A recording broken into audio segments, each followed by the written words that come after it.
Chapter 3. All right, this one's important. I want you to measure some things. First, you need to find a tape measure. A ruler would work too. Okay, are you ready? Good, because I have a list for you. You have to fill in all the blanks. You need to measure the distance from the floor to the doorknob on my bedroom door, my light switch, the edge of my windowsill, the faucet on my bathroom sink, the kitchen table, the freezer door. Don't put the tape measure away yet because I need you to measure one more thing, yourself. Just stand against a wall and have someone mark your height with a pencil. You probably want to do it pretty lightly because I don't want you to get into trouble for writing on the walls. That happened to me one time. So how tall are you? The distance from the floor to the top of my head. Now make one other mark on the wall exactly 42 inches off the ground. That's how tall Georgie is. Look at that list again. Would Georgie have to stand on his tiptoes to see out your bedroom window? How easy would it be for him to brush his teeth at your bathroom sink? Would he need to pull over a chair if he wanted to get some ice cream out of your freezer? I think you should keep all that in mind. When Mrs. Moretti dropped Georgie off at home, his mom was giving a piano lesson, so he gave her a quick hug and then went to his room. He pushed up on the lever attached to his light switch, dumped his backpack onto the floor, and jumped up the set of wooden steps to plop onto his bed. He lay on his back with his hands behind his head, trying to decide on the best way to spend his money. If he got his parents nice presents, like maybe a really great tie for his dad to wear to concerts and some perfume or something for his mom, they'd probably like it a lot and think he was the greatest son in the whole planet. But he'd have a lot less money to spend on comic books. Maybe he should get them one thing together. They'd probably like it just as much, and it would be cheaper too. He just had to decide what. While he thought, Georgie stared at his walls. Before he was born, Georgie's parents had fixed up his room, doing what many parents do when they prepare for a new baby. They painted the walls a calm shade of blue, put up brand new curtains, and bought all new furniture. Of course, afterward, when they realized that Georgie wasn't just like other parents' kids, that he was growing the way he was supposed to, they had to change things around a bit. They added leaves on the levers on the light switches and bought a special low desk and a dresser just for him. But the poem stayed the same. Georgie's parents had written the poem themselves. They said they'd worked on it for days before they even started painting, making sure every line was perfect. The poem was written at the very top of the wall, in curving lines, right near the ceiling, and it wove all around the room. Georgie had read it so many times that he had the whole thing memorized. Where's that fellow with the cello? Where's the czar who plays guitar? Where's the harpist who looks sharpest? We must find out where they are. Are you nimble with the cymbal? Do you like to play trombone? Grab your trumpet, grab your tuba. You can bring your xylophone. Choose the instrument that suits you. Pack your things and come along. Everyone is waiting for you. Only you complete our song.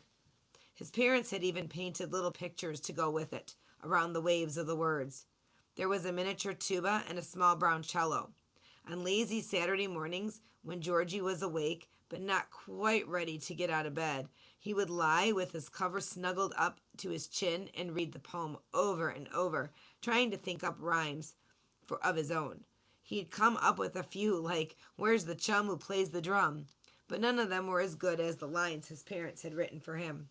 Georgie was certain that one day he'd find a rhyme all his own, one that was good enough to paint right up there with his parents' poem. Maybe that's what he could do for Christmas, write his parents a poem. That wouldn't cost anything at all. All at once, Georgie noticed that out in the living room the clunky notes of the piano lesson had stopped, and there was a new sound drifting in, the sound of his parents tuning up. Georgie leaped out of bed to go listen. The thing about Georgie's parents was that they were musicians, real professional musicians, in a symphony orchestra. They had been since before Georgie was born, so he'd been surrounded by music his whole life.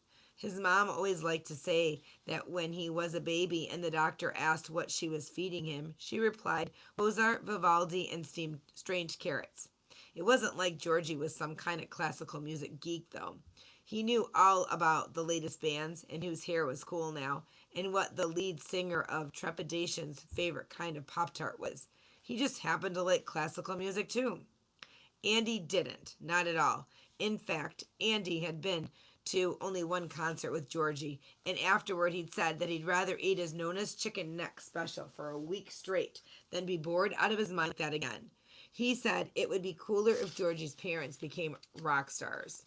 Well, maybe so, but as Georgie snuggled into the corner of the couch with a blanket wrapped around him and listened to his parents begin to practice, he couldn't help thinking that things were nice just the way they were. If Georgie were an artist, if he didn't have stubby little fingers, that is, he could hold his pencil like any regular person and make it move where he wanted it to. He knew exactly what he'd get his parents for Christmas. He would draw a picture, a really beautiful one, of his mom and dad playing their instruments. He closed his eyes and pretended for a second that he was an artist. In his mind, he made his hand trace out the lines he would draw, exactly the way he wanted them. He started sketching his mom first. He drew her sitting down, tall and elegant, neck stretched proudly, her gigantic harp standing even taller in front of her. He carefully traced her long arm as it reached out to pluck a string he hadn't drawn yet. Georgie's dad played the cello, which was nowhere near as tall as his mom's harp, but was still taller than Georgie. Squeezing his eyes closed a little tighter, Georgie pretended to sketch out his father. Left hand on the neck of the cello, right hand drawing the bow sideways across the string. As Georgie pretended to draw, his parents kept playing. His mom's notes were quick and distinct. Georgie always felt like he could see the notes she played one by one, as they left the harp like floating droplets of water. The notes from his dad's cello seemed to come out like one long ribbon of music, sweet and deep, and it was hard sometimes to figure out where one left off and another one started. When his parents finished practicing, Georgie helped them set the table for dinner. "So," his mom asked, "how was school today?" Georgie shrugged as he set a plate at the table. "Good," he said. "Anything exciting happen?" Georgie tried to think as he folded napkins. School seemed like a million years ago now, but he knew his mom wouldn't give up until he gave her some solid details. "Mr. Myers said we're going to start working on the fourth grade play after winter break. We get to write all the parts ourselves." His mom nodded. "So what's it about this year?" "The presidents." Georgie was glad about that. Last year, the fourth grade play had been about vitamins, which was probably the most boring thing ever. "That sounds great. Who gets to be in it?" "Kids get to volunteer," he said. "So are you going to volunteer?" "I'm not sure yet." What Georgie really meant was no. A big, fat no. But he didn't want to tell his mom that. She smiled at him. "You could be George Washington." George smiled back. He already was George Washington. Well, sort of. That was his secret between him and his parents. Georgie's full name was George Washington Bishop. His parents had named him that because they wanted him to grow up to be big and important, just like the first president of the United States. Well, important anyway. They said it was always a good idea to have a great person around to push you to do great things yourselves. And that's why they gave him such a special name. So he'd have someone great with him at all times, pushing him from the middle. Georgie knew practically everything there was to know about the real George Washington. In his room, he had tons of books about him, even some big fat ones written for adults. Georgie loved that he had a secret connection to the real George Washington. It made him feel that one day he'd do something great, like become the commander-in-chief of the Colonel Army or help draft a constitution. And even though his name was with him all the time, none of the kids at school knew that Georgie had someone important hidden inside him. Not even Andy knew it. "So," his mom said, "you should volunteer." Georgie shrugged again. He really did want to be George Washington. He'd thought of it as soon as Mr. Myers had told them what the play was about. But Georgie didn't look anything like the real George Washington. Not at all. Because the real George Washington hadn't been born with a big head, a stuck-out forehead, arms that barely reached his wrist, and legs that bowed at the knees. And Georgie was certain that if the real George Washington had looked like that, nobody would have listened to him when he ordered his troops to cross the Delaware. I'll think about it, Georgie told her. His dad came in from the kitchen with a plate of pork chops. Guess what, Alan? Georgie's mom said to him. The fourth grade play this year is on the presidents. Really? He raised his eyebrows at Georgie. You could be George Washington. Georgie mustered up a smile and climbed into his special chair, the one that was a few inches higher than all the others.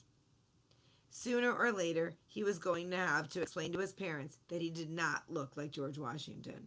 Luckily, his father changed the subject for him. Georgie, he said as he spooned carrots onto his son's plate, I think your mother and I need to tell you something. Georgie looked up quickly. What was this? It sounded serious. Okay, he said.